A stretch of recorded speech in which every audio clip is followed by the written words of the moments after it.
Welcome. In this video, we can see as a manufacturer how they can enter their standard bundle process. So if as a manufacturer, if you are producing the end product through one single process, go with standard bundle process.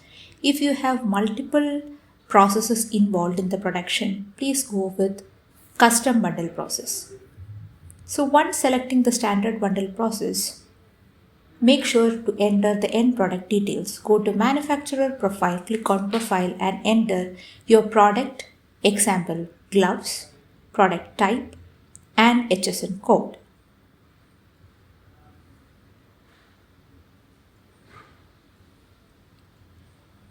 Once you have entered the product and product type, please click on save button. You can add multiple products if required. You can view the product details by clicking on the eye icon.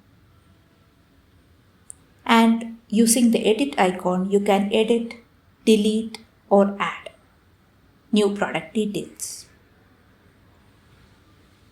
Once you have selected the standard or custom bundle process, you won't be able to change it. So make sure to select the correct bundling process.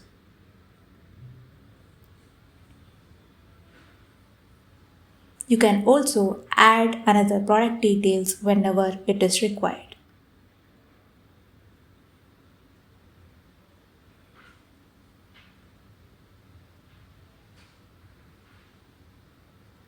Thank you for watching the video.